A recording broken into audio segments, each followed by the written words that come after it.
दुनिया के लगभग 80% समुद्री तेल व्यापार और बड़ी मात्रा में वैश्विक कंटेनर व्यापार का रास्ता हिंद महासागर से होकर गुजरता है। इसलिए यह सिर्फ एक महासागर नहीं बल्कि वैश्विक अर्थव्यवस्था की धड़कन है। अब भारत इस पूरे क्षेत्र को अवसरों का महासागर बनाने की बात कर रहा है। आखिर इसका मतलब क्या है? आइए आसान भाषा में समझते हैं। कल्पना कीजिए कि अगर हिंद महासागर के समुद्री रास्ते एक दिन के लिए भी बंद हो जाएं, तो दुनिया भर में तेल व्यापार और सप्लाई चेन पर बड़ा असर पड़ सकता है। यही वजह है कि आज हिंद महासागर सिर्फ भूगोल का विषय नहीं बल्कि वैश्विक रणनीति का केंद्र बन चुका है। इसी सोच के साथ भारत ने ओशन ऑफ अपॉर्चुनिटीज यानी अवसरों का महासागर का विजन पेश किया। भारत आखिर सेशल्स, मॉरिशस, मालदीव, श्रीलंका जैसे छोटे द्वीपीय देशों पर इतना ध्यान क्यों दे रहा है? क्या यह सिर्फ दोस्ती है या इसके पीछे कोई बड़ी रणनीति छिपी हुई है? आइए जानते हैं। सिलेबस की अगर हम बात करते हैं तो जीएस पेपर 2 अंतर्राष्ट्रीय संबंध, द्विपक्षीय संबंध और सागर नीति पे हम लोग चर्चा करेंगे। डीडी न्यूज से ये स्रोत है। चर्चा में क्यों रहा है कि सेशल्स की जो ऐतिहासिक राजकीय यात्रा है 2026, जहां भारत के प्रधानमंत्री गए हैं और परिवर्तनकारी जो है द्विपक्षीय रोडमैप का अनावरण हुआ है।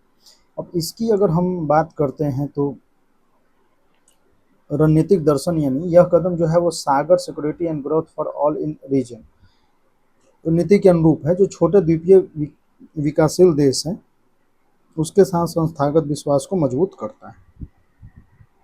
अब अवसरों का महासागर जो है वो है क्या? तो देखिए, सबसे पहले हम इसे समझते हैं कि अवसरों का महासागर क्या है।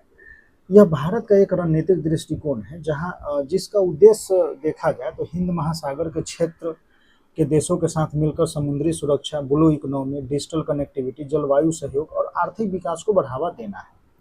ठीक है। और देखा जाए तो सेशल्स की यात्रा के दौरान इसी दिशा में महत्वपूर्ण समझौते और पहल जो है सामने आई है। ठीक है, जिसमें आप ये सब देख सकते हैं। ठीक है। फाइनेंशियल अगर सिक्योरिटी आर्किटेक्चर की हम बात करते हैं तो भारत द्वारा विकास सहायता सुरक्षा संपत्ति का हस्तांतरण, तो 1250 करोड़ का जो है लाइन ऑफ क्रेडिट जो है सेशल्स की प्राथमिकता वाले बुनियादी ढांचे, अवसंरचना विकास परियोजना, वित्त पोषण के लिए रुपए मूल्य वाली अम्ब्रेला लाइन ऑफ क्रेडिट। सामरिक नौसैनिक अगर परिसंपत्ति के उपहार की हम बात करते हैं तो देखिए, सेशल्स रक्षा बल की गश्त क्षमता बढ़ाने के लिए क्या क्या किया गया है, तो फास्ट पेट्रोलिंग व्हीसल 1 दिया गया है, यूटिलिटी व्हीकल जो है 10 और टैक्टिकल बोट जो है 5 रेडियल श्रेणी की। ठीक है। वहीं पर ह्यूमैनिटेरियन डिजिटल पब्लिक इंफ्रास्ट्रक्चर की अगर हम बात करते हैं तो मानवीय सहायता और देखिए फिनटेक कूटनीति। तो सप्लाई चेन सेल की अगर हम बात करें तो 8,500 मीट्रिक टन जो है सीमेंट, संरचनात्मक सीमेंट, 500 मीट्रिक टन जो है चावल आपातकालीन खेप भेजी गई है। स्वास्थ्य की अगर हम बात करते हैं तो 6 एम्बुलेंस जो है दिया गया है और स्थानीय चिकित्सा स्टाफ को प्रशिक्षित करने के लिए विशेष पैरामेडिक्स टीम भी तैनात किए गए हैं। यूपीआई की अंतर्राष्ट्रीयकरण की अगर बात किया जाए तो देखिए, एनपीसीआई जो अपना है, national payment corporation of India, तो सेशल के साथ के केंद्रीय बैंक के साथ ऐतिहासिक समझौता किया है। उद्देश्य इसका यह है कि सीमा पार खुदरा व्यापार और पर्यटन को सुलभ बनाया जा सके। और यहाँ पर अगर देखा जाए तो रोड मैप के बहुक्षेत्रीय आयाम, सेशल ब्लूप्रिंट। तो सेशल ब्लूप्रिंट क्या है? देखिए, यहाँ आप बोल सकते हैं कि सस्टेनेबिलिटी हो गया, यहाँ से इकोनॉमिक हो गया, इकोनॉमिक ग्रोथ, फिर हो गया सिक्योरिटी हो गया, तो फिर इन्हांस्ड लिंकेजेज। ठीक है, ऐसे तो आप ये बोल सकते हैं कि sustainability, economic growth and security through enhanced linkages blueprint. ठीक है, इसमें है क्या क्या? तो इसमें जो चीज़ें हैं वो ये है, blue economy, digital and space and निर्माण क्षमता। तो देखिए, अगर हम ब्लू इकोनॉमी की बात करते हैं तो स्थानीय पारिस्थितिकी तकनीक सम्मान करते हुए संयुक्त सतत जमीनी समुद्री विज्ञान अन्वेषण करना। डिजिटल स्पेस की हम बात करते हैं तो वाणिज्यिक अंतरिक्ष अवलोकन और उपग्रह डेटा साझाकरण के माध्यम से कनेक्टिविटी। क्षमता निर्माण की बात करते हैं तो सेशल्स व्यावसायिक शिक्षा केंद्र के माध्यम से माध्यम से स्तर पर ग्रीन एनर्जी हब। ठीक है, वहीं पर अगर हम जियो पॉलिटिकल एंड इकोलॉजिकल चैलेंजेस की हम बात करते हैं, इसमें एक चीज, अच्छा हाँ चलिए, यानी देखिए ओवरऑल क्या है कि भारत जो है इस पे ध्यान क्यों दे रहा है, तो देखिए एक तो वैश्विक व्यापार मार्ग है, ऊर्जा सुरक्षा है, इंडो पैसिफिक स्ट्रेटजी है, सागर विजन है। सेशल यात्रा में क्या हुआ, तो 1250 करोड़ का लाइन ऑफ क्रेडिट दिया गया, फास्ट पेट्रोल वेसल दिया गया, एम्बुलेंस है, फूड असिस्टेंस है, यूपीआई इंटीग्रेशन है। वहीं पर अगर ओशन ऑफ अपॉर्चुनिटी का देखा जाए तो उस क्या मतलब है, तो मेरी टाइम सिक्योरिटी है, ब्लू इकोनॉमी है, डिजिटल कनेक्टिविटी है, क्लाइमेट रिजिलियंस है, और कैपेसिटी बिल्डिंग है। तो ये सब चीज़ें हैं। चुनौतियों की हम बात करते हैं तो देखिए असमित अंतर्राष्ट्रीय अपराध, तो देखिए इसमें क्षेत्र में पायरेसी है, मादक पदार्थ है, अवैध हथियार है, तस्करी, स्थानीय आतंकवाद के बढ़ते जो है खतरे हैं। और वहीं पर अवैध अनियंत्रित मछली पकड़ने की परंपरा भी है, जैसे विदेशी गहरे समुद्री ट्रॉलर हो गए, विशेष जो है आर्थिक क्षेत्र का उल्लंघन हो रहा है, समुद्री पारिस्थितिकी और स्थानीय आजीविका का नुकसान पहुंच रहा है। रणनीतिक अवसंरचना और के प्रतिस्पर्धा की हम बात करते हैं तो गहरे पानी दोहरे उपयोग, डुअल यूज, तो नौसैनिक ठिकानों का निर्माण करने की कोशिश कर रही है। और गैर क्षेत्रीय शक्तियों विशेषकर चीन का प्रवेश जो भारत के नेट सिक्योरिटी प्रोवाइडर की भूमिका को चुनौती देता है। भू राजनीतिक अवरोधक बिंदु की अगर हम बात करते हैं, चोक पॉइंट की, तो संघर्षों के कारण बीमा प्रीमियम, जहाज रानी रसद लागत में अप्रत्याशित वृद्धि हुई।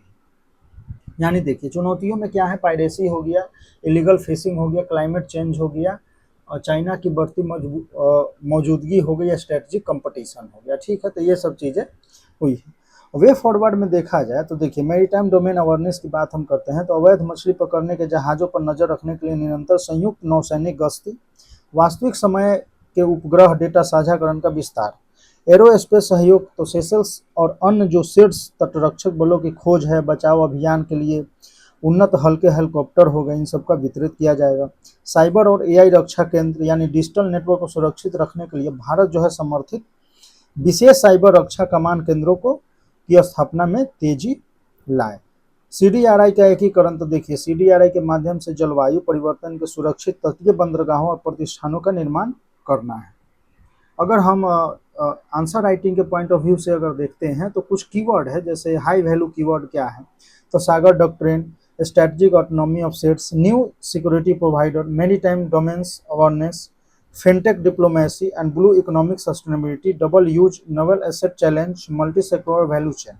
देखिए भू राजनीतिक दर्शन की अगर हम बात करते हैं तो देखिए ओवरऑल क्या है कि वे फॉरवर्ड में आपने क्या देखा, तो ज्वाइंट नेवल पेट्रोल हो गया, यूपीआई एक्सपेंशन हो गया, एआई साइबर सिक्योरिटी हो गया, disaster resilient infrastructure, maritime domain awareness, ये सब चीज़ें हुई हैं। भूज राजनीतिक दर्शन जियोपॉलिटिकल कोर की अगर हम बात करते हैं तो भारत की यह नीति दर्शाती है कि एक बड़े देश को ऋण जाल कूटनीति, डेप ट्रैप डिप्लोमेसी के विपरीत संप्रभु समानता और संस्थागत विश्वास पर आधारित लोकतांत्रिक समुद्री साझेदारी को प्राथमिकता देता है। यानी आप ये बोल सकते हैं कि ये जो डेप ट्रैप जो है वो चाइना की पॉलिसी है, ये चाइना की पॉलिसी है, और यहाँ जो संप्रभु समानता विश्वास, संस्थागत विश्वास, ये सब जो है वो इंडिया की पॉलिसी है।